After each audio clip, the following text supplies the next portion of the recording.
नमस्कार, स्वागत है आप सभी का। मैं हूं आप सभी के साथ रिया डंगवाल। आप देख रहे हैं एचएनएन न्यूज। जून सच दिखाने का। पश्चिम बंगाल में लोकतंत्र के महाकुंभ का परिणाम आने में अब बस कुछ ही घंटों का समय बचा है।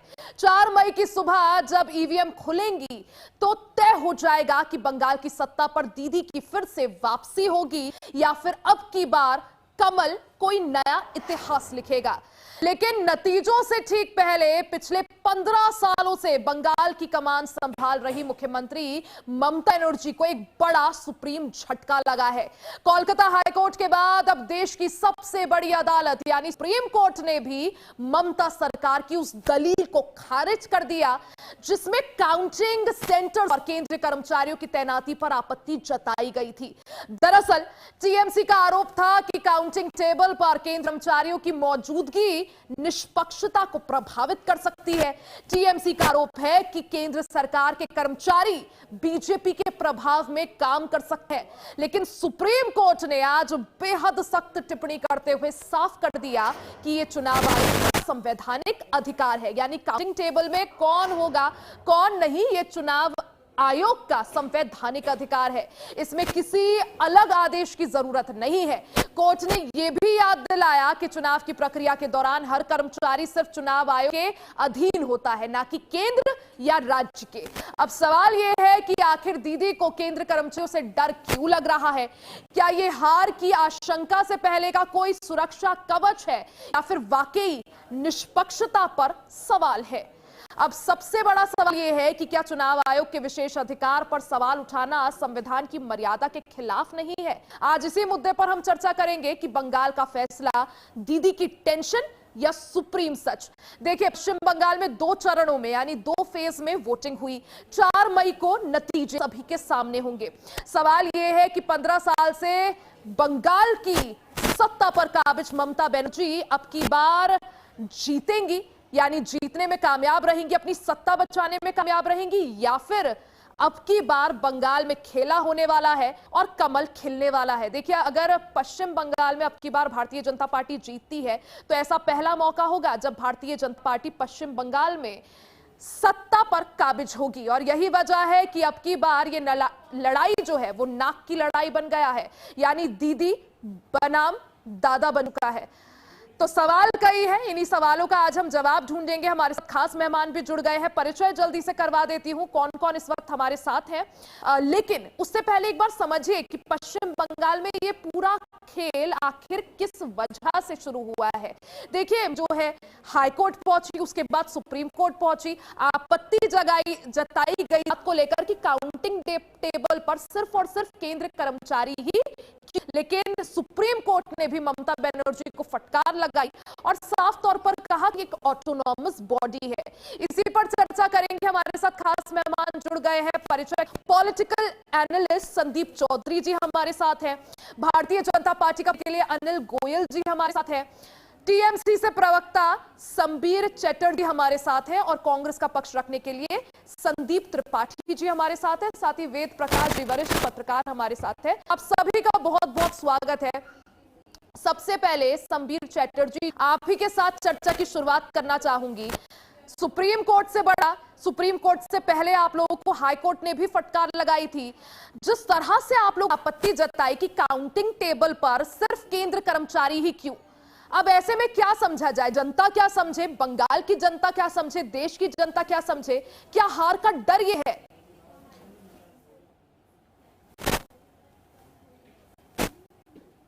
हेलो जी संदीप जी, आपको आवाज आ रही है सर? हेलो, सुनाई दे रहे? जी सर, आपकी आवाज मिल रही है। सर, आपको आवाज पहुंच रही है? सुनाई दे रही है मैडम? जी सर, मुझे आपकी आवाज मिल पा रही है। अगर आपको आवाज आ रही है तो आप बात रखिए, अदरवाइज मैं अगले पैनलिस्ट का रुख करूं। देखिए, बात केंद्रीय सरकारी या राज्य सरकारी कर्मचारी नहीं है। ये केंद्रीय या राज्य जो भी कर्मचारी है, ये गवर्नमेंट के रूल से ही अपना नौकरी में आता है। तो अभी क्यों ये नया नियम क्यों चालू किया? इसके पहले 2026 में भी इलेक्शन हुआ था, 2021 और इसके पहले और भी इलेक्शन, कभी भी ऐसा नियम नहीं चालू हुआ। अभी बीजेपी का हार सामना करना मुश्किल हो गया है। अभी बीजेपी निर्वाचन कमीशन को देके नया नया मुद्दा खड़ी कर रहा है, जैसे कि काउंटिंग प्रोसेस डिले हो, क्योंकि राज्य की कर्मचारी लोग तो इलेक्शन में ऑलरेडी भाग ले चुके हैं। तो ये नया रूल का जरूरत क्या है?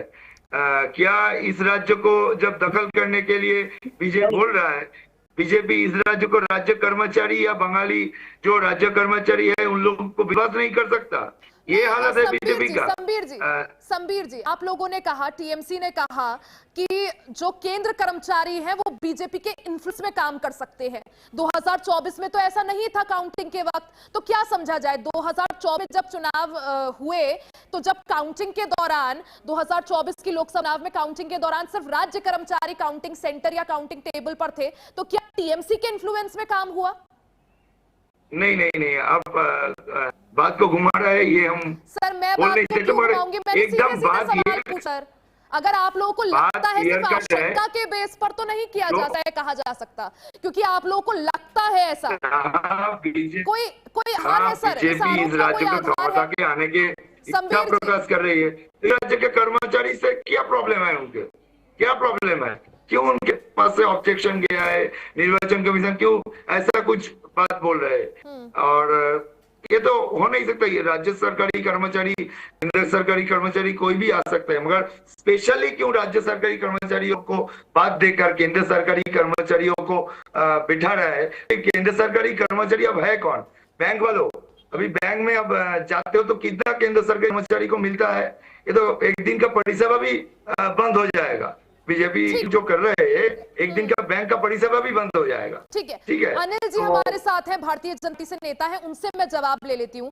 अनिल जी, क्या वजह है टीएमसी को ऐसा लग रहा है कि कर्मचारी अगर काउंटिंग टेबल पर होंगे, सुपरवाइजर होंगे या ऑब्जर्वर होंगे या फिर असिस्टेंट होंगे, तो कुछ ना कुछ घपला हो जाएगा?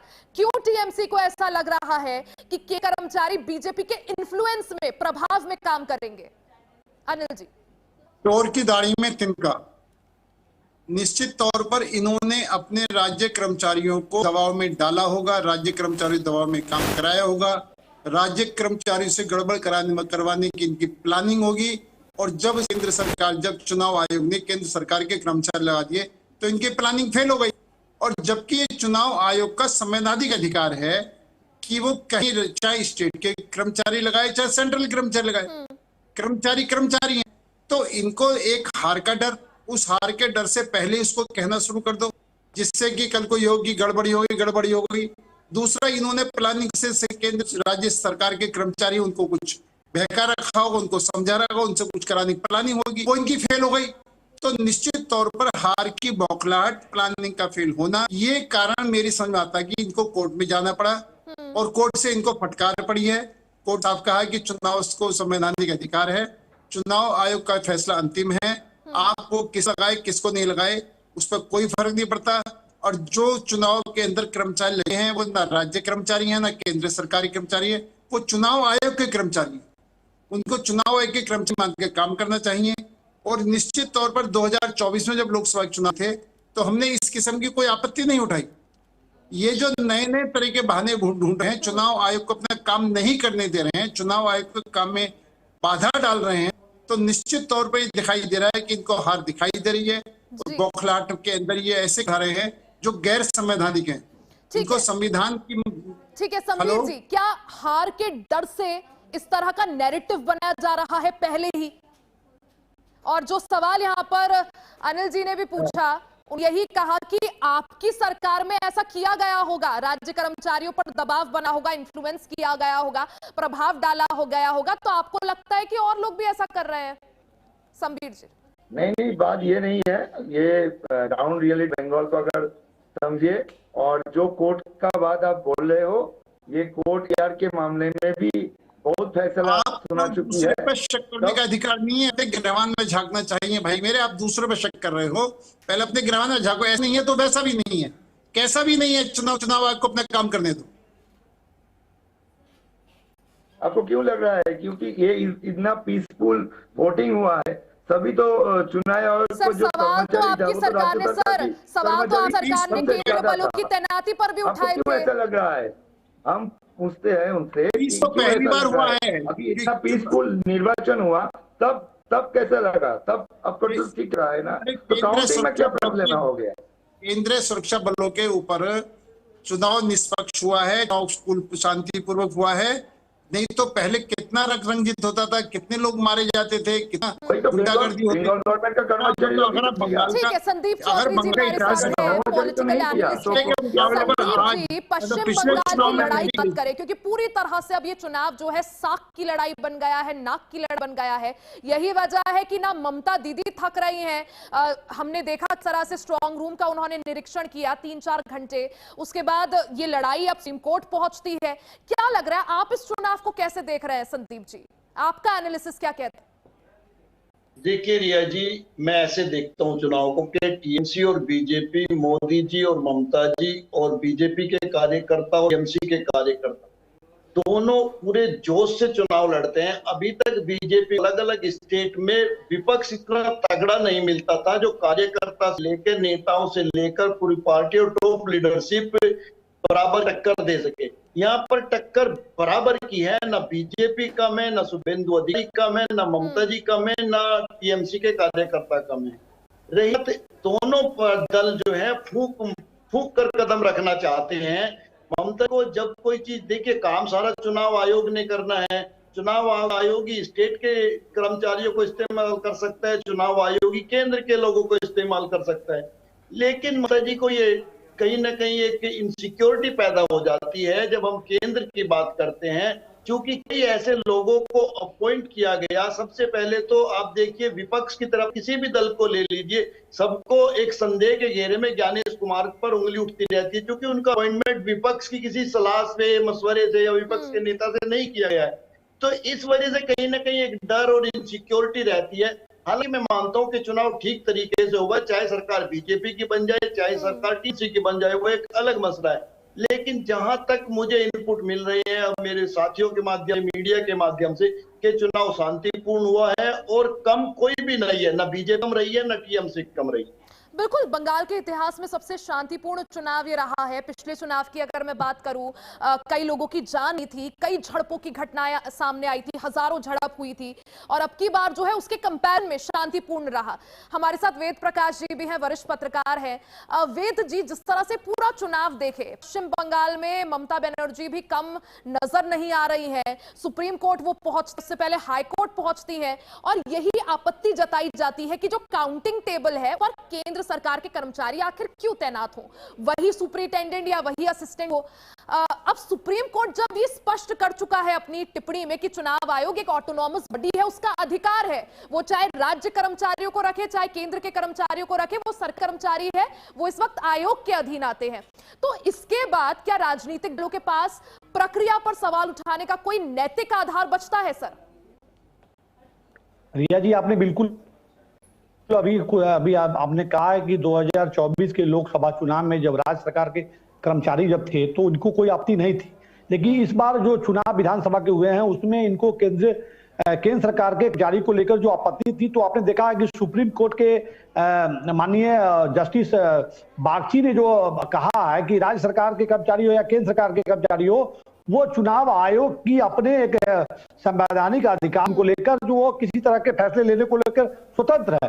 तो इसमें इनकी जो आपत्ति है, तो इसे देखा जा रही है जी, तो ममता बनर्जी को कहीं सुरक्षा का एक जो भाव है, आपने अभी हाल के राजनीति को देखा होगा कि किस तरह से जो सत्ता में साम दंड भेद तमाम उपयोग होता है, तो स्वाभाविक सी है। सुरक्षा को लेकर आपने देखा होगा, सुरक्षा का जो भाव है मंत्री को मन में, आपने देखा होगा कि केंद्रीय सुरक्षा बल की जो बड़ी संख्या में वहां तैनाती है।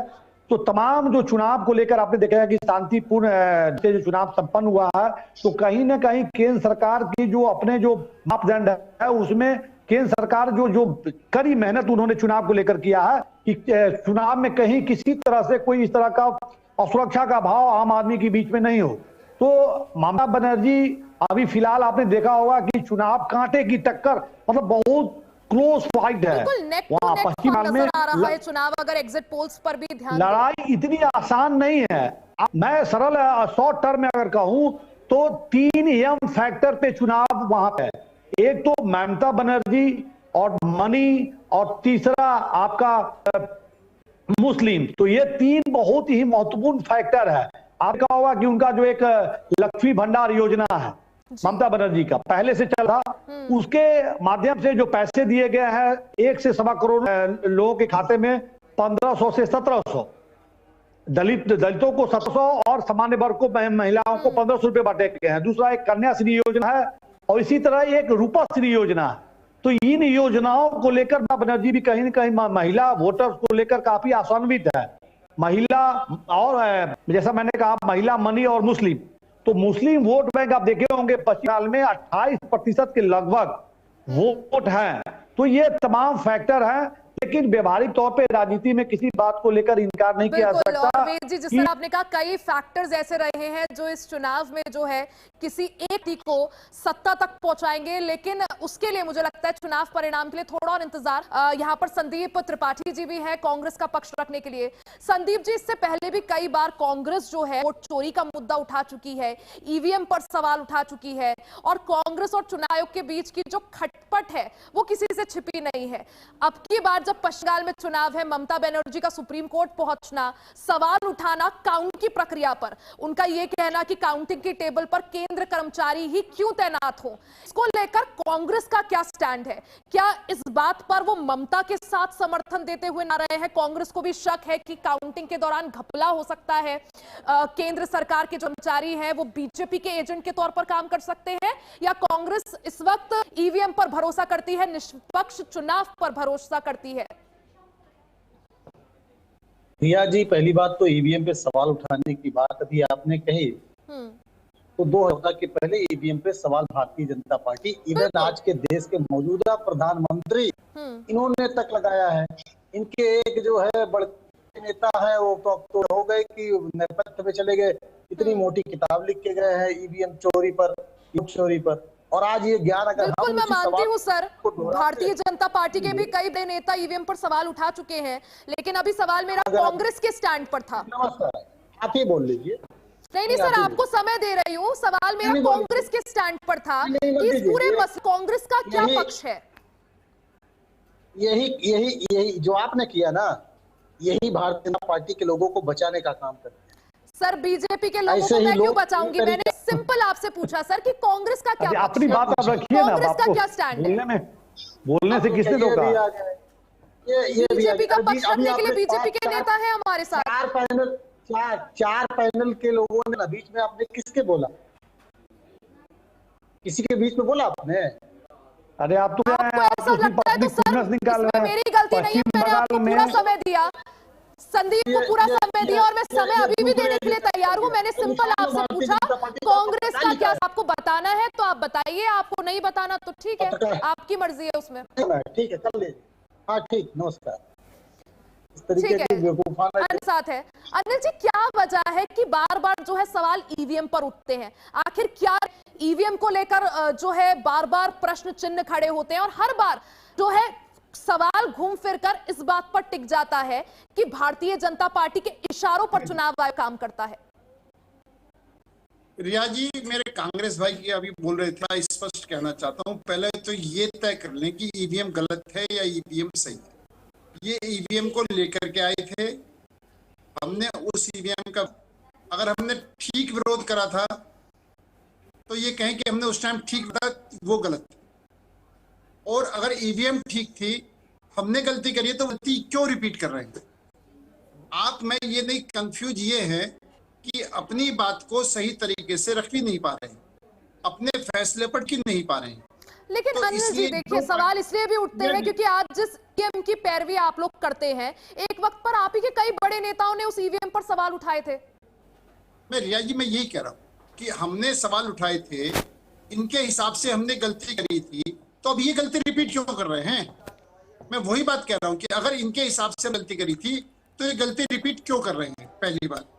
दूसरी बात, संदीप जी ने भी एक आरोप लगाया था कि जो हमारे चुनाव आयोग हैं, चुनाव कमिश्नर बने हैं, उनको विपक्ष की सलाह नहीं ली गई। इस पहले भी जब चेंज हुए थे तो विपक्ष को जानकारी भी नहीं दी जाती, बनने के बाद में जानकारी थी, बनने से पहले विपक्ष को, माननीय विपक्ष को जानकारी दी गई थी। इसलिए हम लोकतंत्र में विश्वास करते हैं, लोकतंत्र प्रक्रिया में विश्वास करते हैं, लोकतंत्र के अनुसार देश को चला रहे हैं और उसके अंदर सीधा हमारा है कि देश विकास होना चाहिए, किसी परिवार का विकास नहीं होना चाहिए, परिवार का गुंडागर्दी का विकास नहीं होना चाहिए, माफियाओं का विकास नहीं होना चाहिए, आतंक का विकास नहीं होना चाहिए और खेला होवे नहीं विकास होवे, दंगा नहीं कानून का राज होवे। आज इन सबको लेकर के हम बंगाल के अंदर चुनाव में उतरे हुए हैं और बंगाल की जनता हमारा आशीर्वाद दे रही है, हमको हमारी बात पर विश्वास कर रही है। टीएमसी घबराई भी है, इसलिए कोर्ट का चक्कर काट रही है, कभी ईवीएम की बात कर रही है। और मैं एक बात टीएमसी और कांग्रेस के दोनों मेरे पास प्रतिनिधि बैठे हुए हैं, दोनों से जरूर है कि अगर टीएमसी जीत जाएगी तो ईवीएम ठीक है गलत है, बीजेपी जीतेगी तो ईवीएम ठीक है गलत है, वो आज ही बता दें।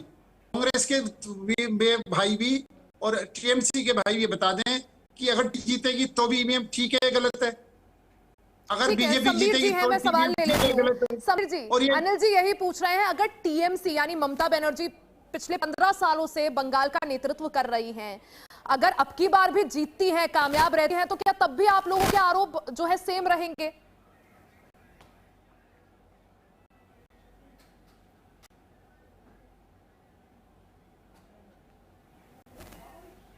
संबीर जी, आवाज मिल पा रही है आपको? हाँ जी सर, अनिल जी ऐसा का तो आ रही हूँ, वेद जी आ रही हूँ आपके पास। जी संबीर जी प्लीज। हाँ, ऐसा तो बात नहीं है कि ईवीएम को लेकर अभी हम लोग कुछ बताए हैं कि ईवीएम को लेकर प्रॉब्लम है। हमारा ऐसा ऑफिशियल कोई इवेंट नहीं है, मगर ईवीएम जो सब स्ट्रांग रूम में है उसमें जो स्ट्रांग रूम का नजरदारी का कैमरा है वो कभी कभी बंद रहा है, कोई अचानक गाड़ी आ रहा है, कुछ ईवीएम निकल के जा रहा है, ऐसा कुछ हो रहा है। मगर ईवीएम को लेकर अभी तक हमारा दल ऑफिशियल यानी ईवीएम पर सवाल नहीं है, बस काउंटिंग की टेबल पर केंद्र कर्मचारी क्यों है, ये सवाल।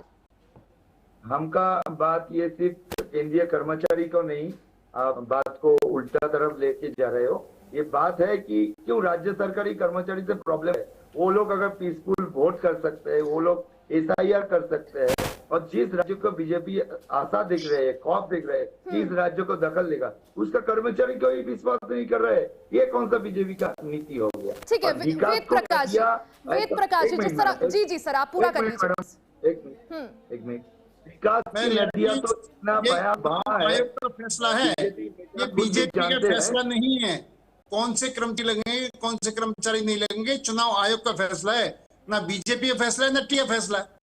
तो अगर इस बात की बात के लिए है तो इसको तो चुनाव आयोग के फैसले को तो कोर्ट भी मान रहा है, आपको भी मानना पड़ेगा। उसी चुनाव आयोग से पहले आपने जीता है, उसी चुनाव आयोग ने 3 बार आपको मुख्यमंत्री बनाया है, तो इसलिए वो फैसला चुनाव आयोग को बीजेपी का फैसला नहीं है।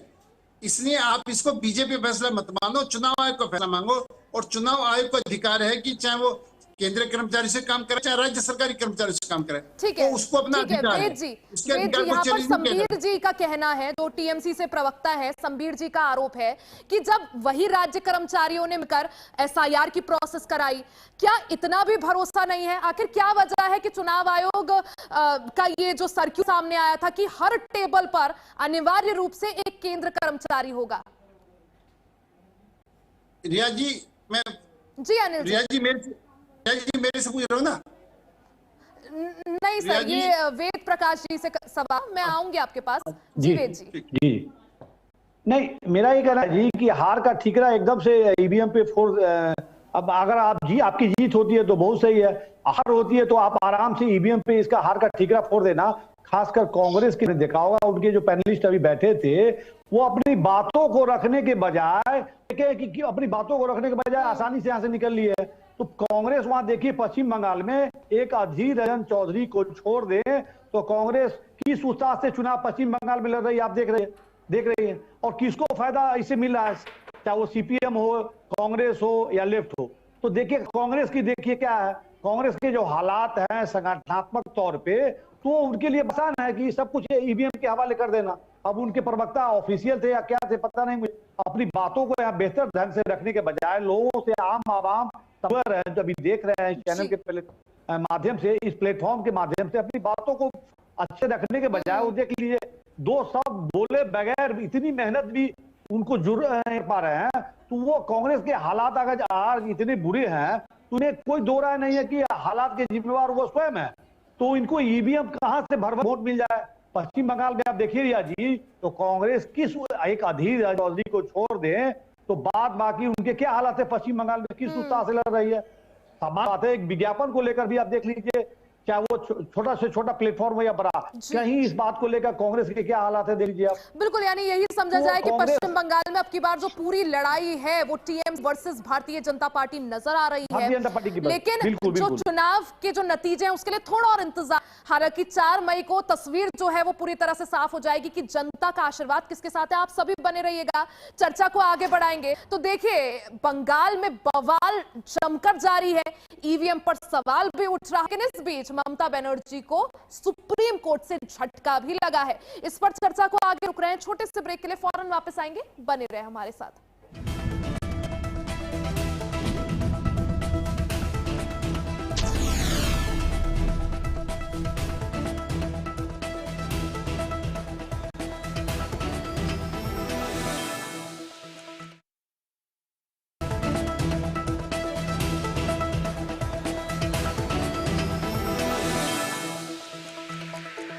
और एक बार फिर से आप सभी का स्वागत है। देखिए, पश्चिम बंगाल की लड़ाई अब मतगणना केंद्रों पर केंद्र कर्मचारियों की तैनाती पर आ गई है। इसी पर चर्चा को आगे बढ़ाएंगे। हमारे साथ खास मेहमान मौजूद हैं।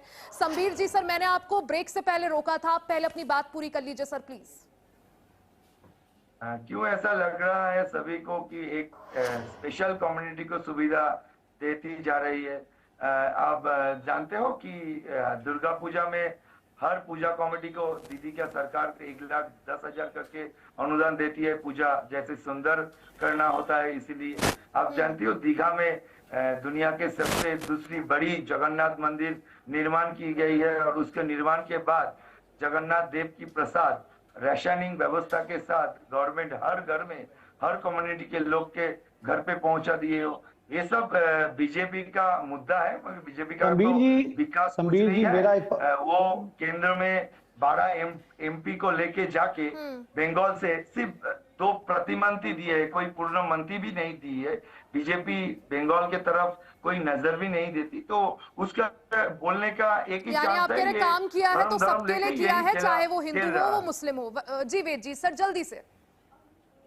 नहीं रिया जी, मेरा ये कहना, पत्रकार के तौर पे मैं व्यवहारिक बातें करना चाह रहा हूं। संबीर जी से मेरा एक सवाल है कि तमाम राजनीतिक पार्टियां जो हैं किस आधार पे चुनाव लड़ रही है, आपको बेहतर पता होगा। अपने अंतर मन को आप टटोले तो आप पाते हैं कि आप जाति धर्म के आधार के इतर आप तमाम जो राजनीतिक पार्टियां हैं उनको मैं देखूं तो किसी भी तरह की डेवलपमेंट के जो तमाम वो जो मानव समाज के जो बेसिक जो उनके मुद्दे हैं वो गौण है। आप देखिए, चाहे भाजपा हो चाहे वो टीएमसी हो, भाजपा भी देखिए तो मंगलवार को वहां मछली खाते हुए बड़ी बड़ी तस्वीरें आपने उनके नेताओं के देखे होंगे। तो ये क्या है, डेवलपमेंट के मुद्दे क्या हैं? आज भी आप देखे होंगे कि भारत में बहुत सारे हादसे हो रहे हैं जहां पे लेकर हम तकनीकी तौर पे कितने डेवलप हैं। तो इन बातों को न लेकर हम मंगलवार को मछली खाना या टीएमसी के खास वर्ग को तुष्टीकरण या डर का माहौल, बिहार यूपी में आप देखिए, राजद ही बिहार में देखिए कि सबसे बड़ी पार्टी होने के बाद भी आज सत्ता से क्यों दूर है, क्योंकि उन्होंने जो एक खास वर्ग को लेकर जो माहौल बनाया डर का। तो स्वाभाविक से इस बात को लेकर बीजेपी जो आज एज लेती हुई दिख रही है पश्चिम बंगाल में, तो स्वाभाविक है जो तुष्टीकरण होगा, उसका जो पोलराइजेशन होगा, जो वोट प्रतिशत में आप है तो कल उनकी बारी होगी। तो जो कल आप करते आ रहे हैं कोई नया कोई सर, एक फाइनल कमेंट, आपको लगता है पोलराइजेशन एक बड़ा मुद्दा है बंगाल में और अब की बार का चुनाव जो है पूरी तरह से ध्रुवीकरण के बल पर जो है इन्फ्लुएंस नजर आया? पोलराइजेशन ही, ध्रुवीकरण ही अहम फैक्टर है और कोई बहुत बड़ा फैक्टर पश्चिम बंगाल में नहीं है। टीएमसी और बीजेपी में जो कांटे की लड़ाई है वह बीजेपी, अगर आप ये देखिए तो वोट प्रतिशत हो या सीटें, बीजेपी का इजाफा हो रहा है। सत्ता में कौन आएगा यह कहना अभी जल्दबाजी होगी, लेकिन बीजेपी की सीटों में बहुत ज्यादा इजाफा हो रहा है। जी समय कम है। संदीप चौधरी जी, फाइनल कमेंट। कांटे का टक्कर नहीं है। अगली बार लेफ्ट ने अपना वोट बीजेपी को डाला था, इसलिए बीजेपी थोड़ा आगे निकल गया था। इस बार लेफ्ट अच्छा इलेक्शन लड़ रहा है, बीजेपी को पता चल जाएगा। कई पत्रकारों से मेरा जो विश्लेषण है संबीर जी, आप सत्ता में आ भी जाएं तो आपकी सीटें कम होगी पिछली बार से। चलिए, अब किसकी सीटें ज्यादा होती हैं, किसकी सीटें कम होती हैं, बहुमत का जो मैजिक आंकड़ा है वो कौन पार करता है, वो देखना जरूरी होगा। संदीप जी जल्दी से सर। रिया जी मैं ये कहना चाहता हूँ, ये राजनीति में पॉलिटिकल एक स्टंट होता है कि टीएमसी केवल एक विशेष वर्ग के लिए काम कर रही है। और मैं खुलकर कह सकता हूँ, जो आरोप लगता है वो लगता है कि मुसलमानों के लिए काम कर रही है। लेकिन आप मुझे ये बताइए, अगर टीएमसी खाली मुसलमानों के लिए काम करती तो एक बार सरकार बन सकती थी। टीएमसी खाली मुसलमानों के लिए काम करती 2 बार सरकार बन सकती थी। टीएमसी खाली मुसलमानों के लिए काम करती 3 बार सरकार बन सकती थी। तो ये बार बार सरकार बनने का मतलब टीएमसी सबके लिए काम कर रही है, सब लोग टीएमसी को वोट और वो दे भी रहे हैं। क्लियर मैंडेट, जिससे पहले 3 बार सरकार बनी है, क्लियर मैंडेट जनता ने दिया है। लेकिन अब की बार क्या होता है, जैसा टीएमसी को लग रहा है कुछ खेला होता है, ममता बनर्जी ही रिपीट होती है या बीजेपी को मौका मिलता है, वो वक्त बताएगा। आप सभी का बहुत बहुत शुक्रिया हमारे साथ जुड़ने के लिए। और देखिए जिस तरह से अब पश्चिम बंगाल की लड़ाई पूरी तरह से अब ईवीएम सुप्रीम कोर्ट तक पहुंची और आरोप ये लगे, टीएमसी ने सीधे तौर पर आरोप लगाया कि काउंटिंग टेबल पर केंद्र कर्मचारियों की मौजूदगी निष्पक्षता को प्रभावित कर सकती है। टीएमसी का आरोप है कि केंद्र सरकार के कर्मचारी बीजेपी के एजेंट या प्रभाव में काम कर सकते हैं। अब सवाल जो है कई उठाए, सुप्रीम कोर्ट ने एक तरह से फटकार भी ममता बनर्जी को लगाई, लेकिन नतीजों यानी परिणाम के दिन में अभी भी कुछ ही घंटों का अंतर। 4 मई को आखिर जनता किसको आशीर्वाद देती है वो वक्त बताएगा। इसी के साथ इस खास पेशकश में सिर्फ इतना ही। बने रहे हमारे साथ, देखते रहे एचएनएन न्यूज, जुनून सच दिखाने का।